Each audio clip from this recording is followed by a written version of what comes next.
नमस्कार विद्यार्थी मित्रो. बीकॉम भाग एक फायनान्शियल अकाउंटिंग यामधील जो पहिलं युनिट आहे त्यामधील जो काही पुढचा भाग आहे तो आज आपण पाहणार आहोत. तर तो पुढचा भाग जो काय आहे तो accounting concept, principles and standards या संदर्भात आहे.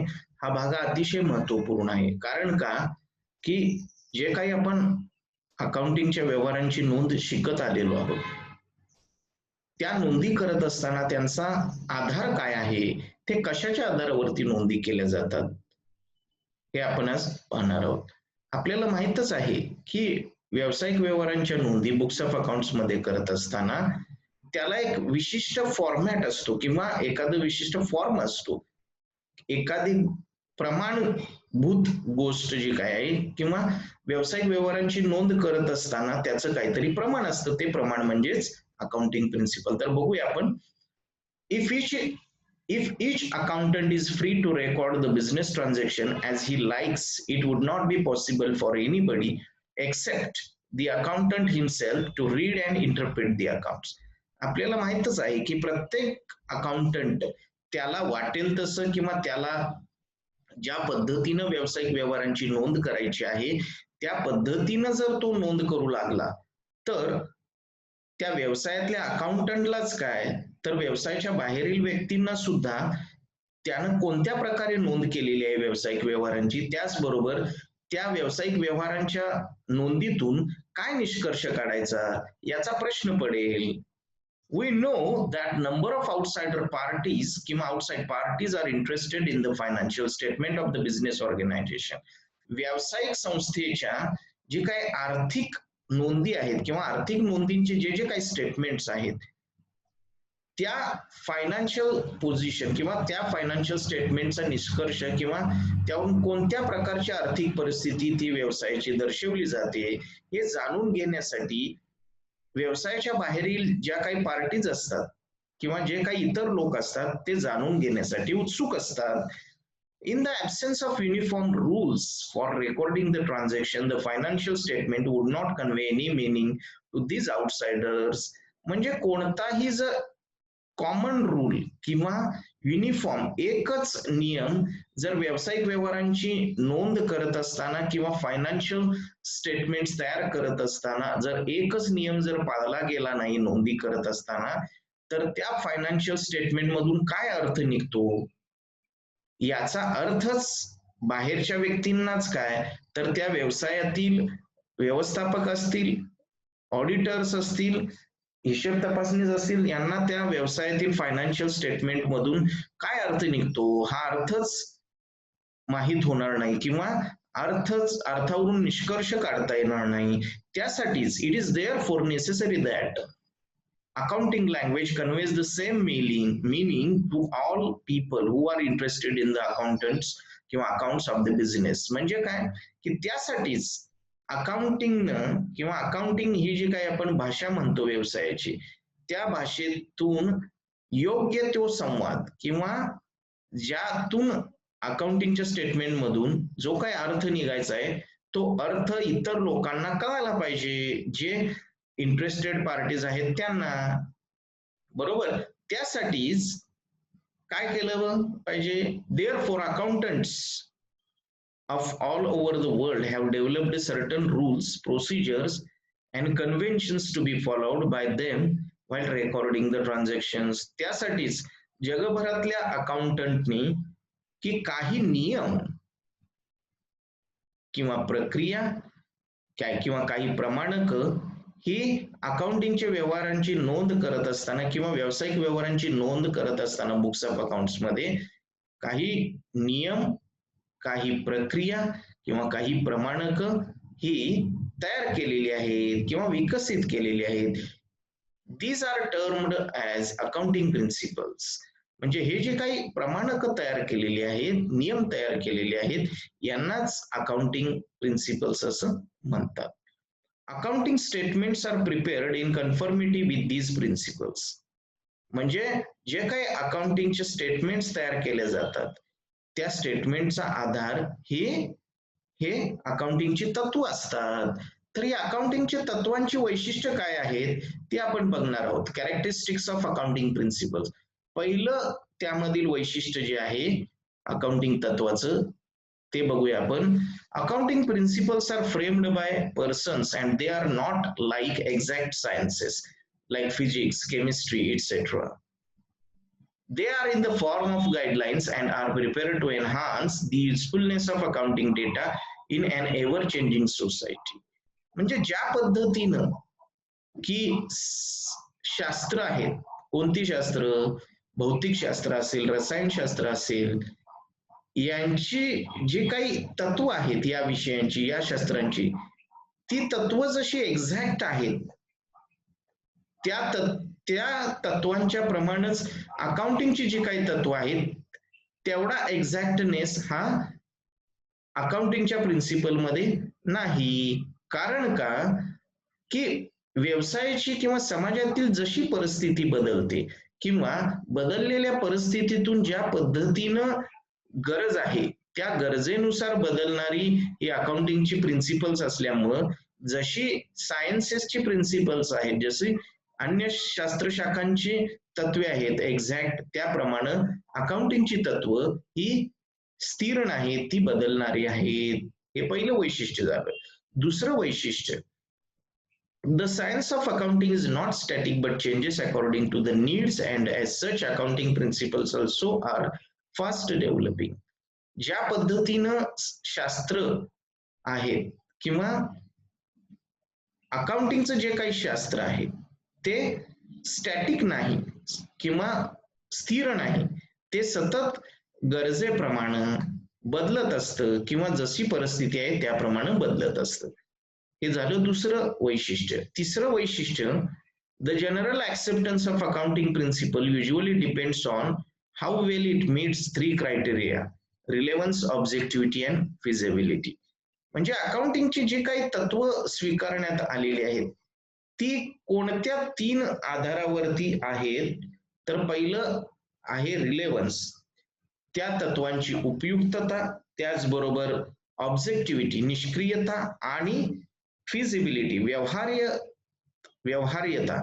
म्हणजे ही जी काही तत्व आहेत अकाउंटिंगची त्याचा आधार हे 3 बाबी आहेत. कोणकोणत्या? पहिली ती उपयुक्त असली पाहिजेत, दुसरी निष्क्रियताच्या बाबीवरती कशा पद्धतीनं काम करतात, त्याचबरोबर व्यवहार्य किती आहेत, हे 3 आधाराच्या वरती ही तत्व ही स्वीकारण्यात आलेली आहेत.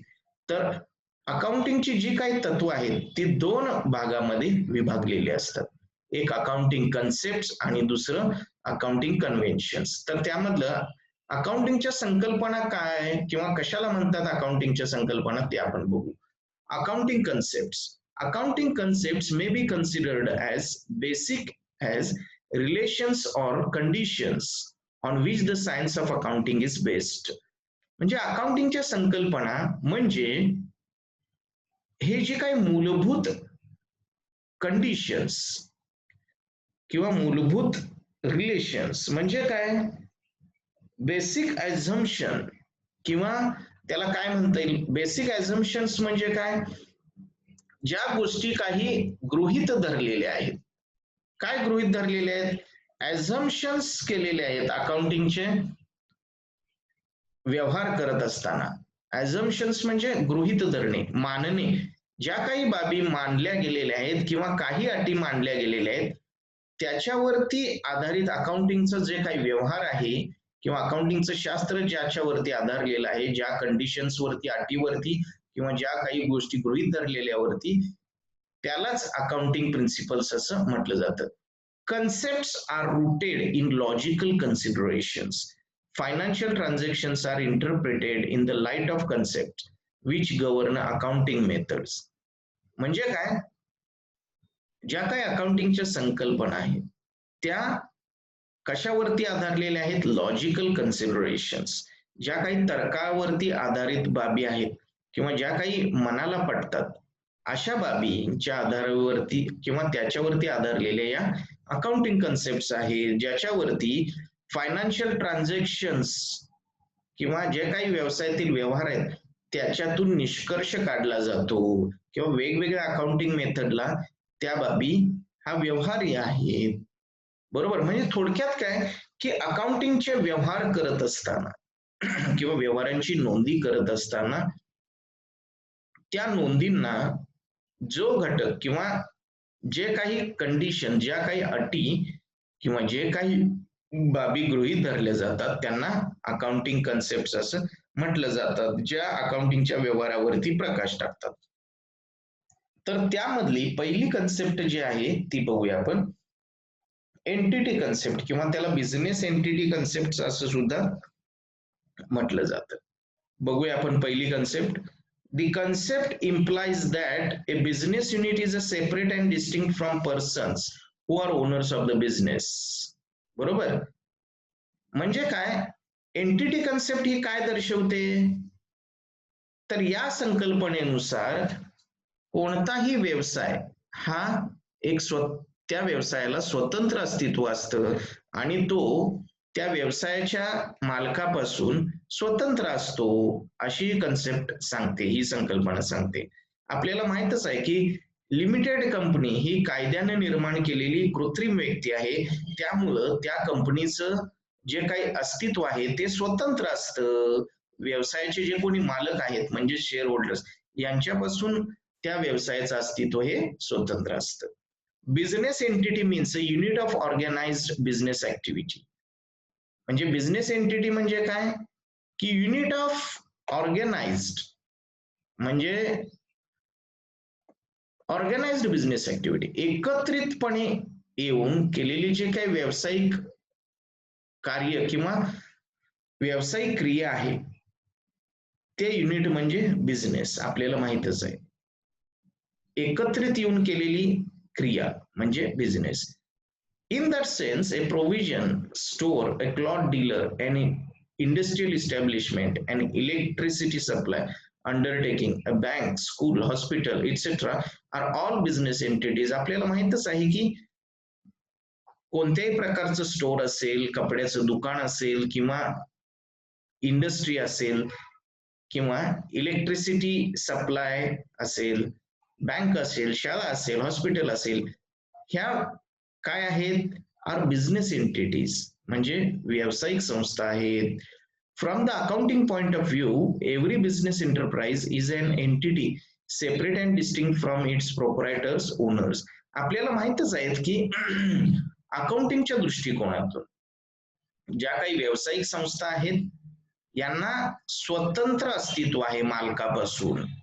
The accounting system gives information only about the business and not its owners.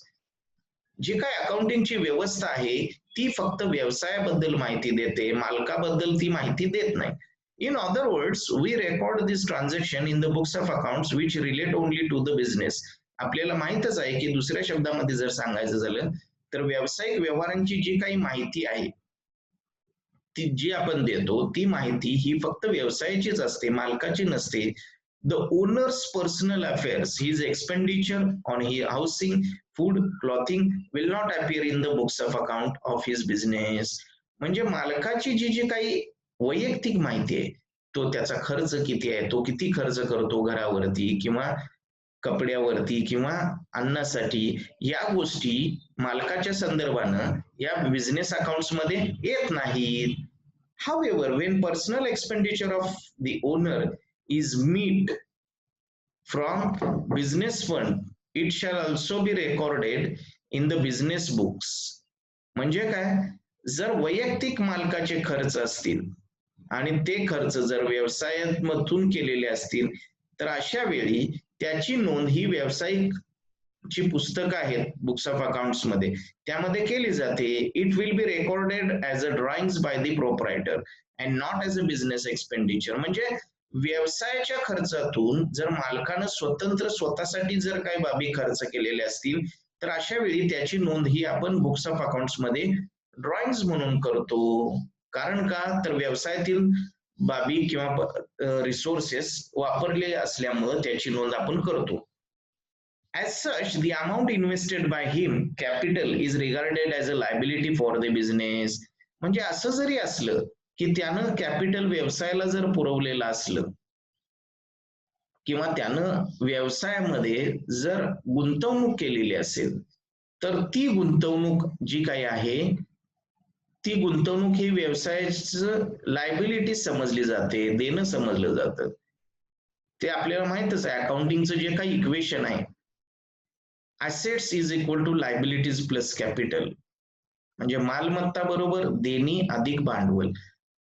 ही जी काही इक्वेशन किंवा हे जे काही इक्वेशन आहे ते एंटिटी कन्सेप्टचं एक्सप्रेशन आहे किंवा एंटिटी कन्सेप्ट त्यामधून व्यक्त होते. At it shows that business itself owns the assets and in turn ओज द व्हेरियस क्लेमंट्स. म्हणजे काय की जरी व्यवसायाला मालक भांडवल पुरवत असला तरी व्यवसायाचं जे काही कॅपिटल आहे ते आपण कुठं लिहितो, बॅलन्स शीटच्या लायबिलिटी साईडला कॅपिटल म्हणून लिहितो आणि ते व्यवसायाचं देणं आहे, बरोबर.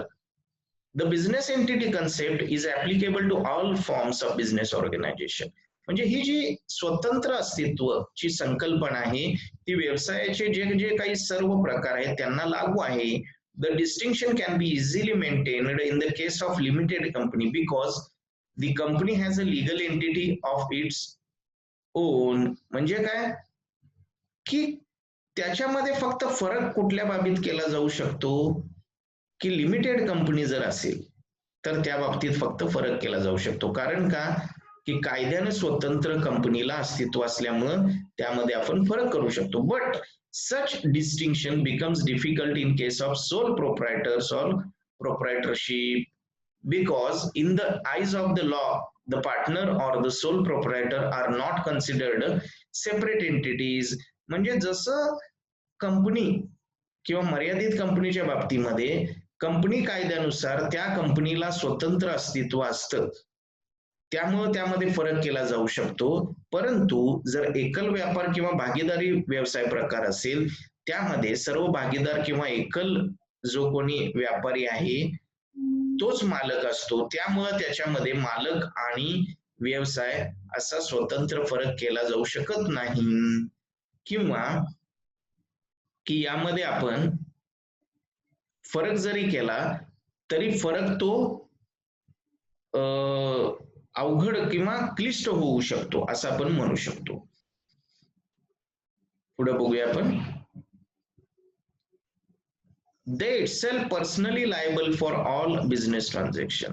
म्हणजे जसं सोल ट्रेडिंग कन्सर्न मध्ये किंवा भागीदारी व्यवसाय प्रकारामध्ये जर काय देणं निर्माण झालं तर एकल व्यापारी प्रकारामध्ये तर तो एकटाच देणं हे देण्यासाठी जबाबदार असतो. त्याचप्रमाणे आपल्याला माहितच आहे 12वीला आपण शिकलेलो आहोत भागीदारी व्यवसाय प्रकारामध्ये की ज्या काही भागीदार किंवा जे जे काही भागीदार असतात जर व्यवसाय संस्थेमध्ये देणं निर्माण झालं तर ते देणं देण्यासाठी जबाबदार हे भागीदार असतात. त्यामुळं जसं कंपनीला स्वतंत्र अस्तित्व आहे त्याचप्रमाणे स्वतंत्र अस्तित्व हे एकल व्यापारी प्रकार आणि भागीदारी व्यवसाय प्रकाराला स्वतंत्र अस्तित्व निर्माण करण्यामध्ये किंवा त्यासाठी स्वतंत्रता निर्माण करण्यामध्ये काही अडचणी येतात, क्लिष्टता जाणवते.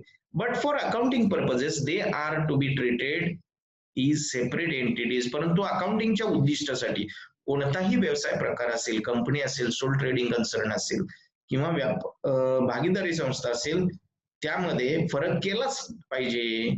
दिस enables them to ascertain the profit or loss of business more conveniently and accurately.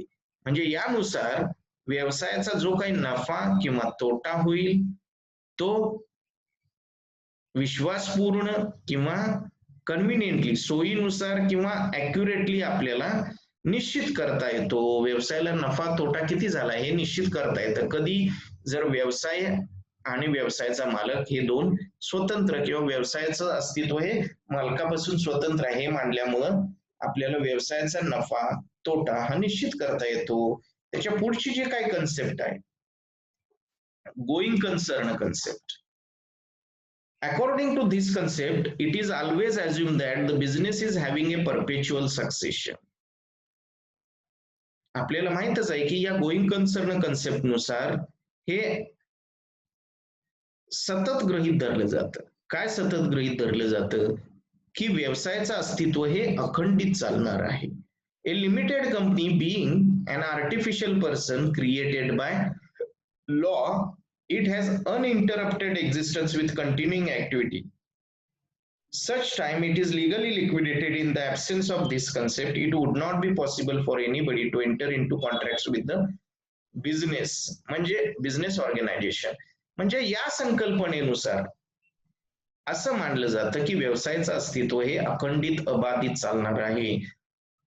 जे काही मर्यादित कंपनी असते ते आपल्याला माहितच आहे की कायद्याने निर्माण केलेली कृत्रिम व्यक्ती आहे. त्यामुळं कंपनीचं अस्तित्व हे जोपर्यंत कायद्यानं संपुष्टात येत नाही, कायद्यानं त्याचं लिक्विडेशन जोपर्यंत होत नाही, तोपर्यंत ती कंपनी सुरू राहते. बरोबर. म्हणजे जर कंपनीचं अस्तित्व जर किंवा व्यवसायाचं अस्तित्व जर अखंडित चालणारं नसेल, तर व्यवसायाचे जे जे काही बाबी आहेत किंवा व्यवसायाचे जे जे काही क्रिया आहेत त्याच्यामध्ये कोणीही संपर्कात येणार नाही. बरोबर. Hence, it is an essential presentation that each business concern is meant to exist and transact business in a continuous manner and will not be liquidated within the foreseeable future. म्हणजे ही गोष्ट ही सतत मांडलीच गेली पाहिजे, ही सतत लक्षात ठेवली पाहिजे की व्यवसायाचं अस्तित्व हे अखंडित अबाधित चालणार आहे. त्यामुळं की व्यवसायाशी जे जे काही सतत व्यवहार केले जातील ते व्यवहार हे किंवा त्या व्यवहारामध्ये जे जे कोणी पार्टीज येतील त्या पार्टीज या व्यवस्थित कार्यरत राहतील. नाहीतरी काय होईल की व्यवसाय आता उद्याच बंद पडणार आहे किंवा पुढच्या वर्षी व्यवसाय बंद करणं पडणार आहे असं जर आपण म्हणू लागलो तर त्यामध्ये कोण इन्व्हेस्टर्स येतील का इन्व्हेस्ट करायला किंवा कोणी कर्मचारी येतील का कामाला. म्हणजेच थोडक्यात काय तर ही गोष्ट सतत गृहीत धरली पाहिजे की व्यवसायाचं अस्तित्व हे अखंडित अबाधित चालणार आहे आणि व्यवसायाचा जो काही आहे तो भविष्यामध्ये लिक्विडेशन किंवा तो व्यवसाय बंद केला जाणार नाही ही गोष्ट गृहीतच धरली पाहिजे. In the absence of this concept, जर ही संकल्पना जर अस्तित्वात नसती गोईंग कन्सर्न कन्सेप्ट, तर काय होईल. suppliers would not have come forward to supply goods and services on credit. म्हणजे उधारीच्या तत्वावरती जे कोणी व्यवसायाला मालाची आणि सेवेची पुरवठा करणार आहेत ते पुरवठा करू शकणार नाहीत, कारण व्यवसाय बंद होणार आहे म्हटल्यानंतर कोण उधारीवरती माल देईल का. नाहीच देणार. Workers would not have offered their services and other person investors would not have dealing with the business in future. म्हणजे व्यवसायाशी संपर्कात जे जे काही लोक असतील, कामगार असतील, सप्लायर्स असतील, इन्व्हेस्टर्स असतील, हे व्यवसायामध्ये इन्व्हेस्ट करणार नाहीत किंवा सप्लायर उधारीच्या तत्वावरती माल व्यवसायाला पुरवणार नाही. कर्मचारी किंवा कामगार हे व्यवसायामध्ये काम करण्यासाठी आपली सेवा देणार नाहीत. As a result of this concept, investments are made in the fixed assets as well as in current asset, and the fixed assets are valued not at market price or realizable price, but they are valued on going concern basis, that is at cost less depreciation. म्हणजे या संकल्पनेचा परिणाम म्हणूनच जे काही investments आहेत ते आपण फिक्स्ड असेट्स मध्ये गणतो किंवा त्याची गणना फिक्स्ड असेट्स मध्ये केली जाते. त्याचप्रमाणे करंट असेट्स हा भाग सुद्धा आपण स्वतंत्र दाखवतो आणि फिक्स्ड असेट्सचं जे काही व्हॅल्युएशन करतो ते आपण मार्केट प्राइस किंवा त्याची वसूल झालेली किंमत रिअलायझेबल प्राइस न करतो. परंतु गोईंग कन्सर्न या कन्सेप्टनुसार आपण त्याचं व्हॅल्युएशन करत असताना बघा कॉस्टलेस डेप्रिसिएशन असं करतो. म्हणजे थोडक्यात काय की त्याचं जे काही व्हॅल्युएशन आपण मालमत्तेचं करतो ते गोईंग कन्सर्न कन्सेप्टनुसार त्याचे जे जे काही मूल्य आहे डेप्रिसिएशन वजा करतो किंवा ऍप्रिसिएशन ऍड करतो. बरोबर. आता तिसरी जी काही कन्सेप्ट आहे ती तिसरी कन्सेप्ट आहे कॉस्ट कन्सेप्ट. ती तिसरी कन्सेप्ट कशाच्या संदर्भात आहे ते आपण बघणार आहोत. Cost. This concept is closely related to going concern concept. For the purpose of accounting, the assets and services are recorded in the books of account at the cost price. म्हणजे या संकल्पनेनुसार ही संकल्पना ही गोईंग कन्सर्न कन्सेप्टशी निगडित आहे. अकाउंटिंगच्या उद्दिष्टासाठी assets या books of accounts मध्ये नोंद करताना त्या कॉस्ट प्राइसनं नोंदवल्या जातात. म्हणजे कॉस्ट प्राइस म्हणजेच काय, price paid for the monetary term, म्हणजे त्या वस्तूचं किंवा सेवेचं पैशातील मूल्य म्हणजे cost. This cost is the basis for all subsequent accounting for the assets. म्हणजे ही जी काही कॉस्ट आहे ती कॉस्ट म्हणजे त्यासाठी आलेला खर्च किंवा त्यासाठी आलेला जो काही तयार करण्यासाठी जी बाब आहे म्हणजे cost. Business activity is essence is an exchange of money. म्हणजे आपल्याला माहितच आहे की व्यवसायाची क्रिया ही एक्सचेंज ऑफ मनी, ती वस्तू ही पैशाच्या मोबदल्यात दिली जाते. The price paid or agreed to be paid in the case of credit transaction at the time of purchase is called cost.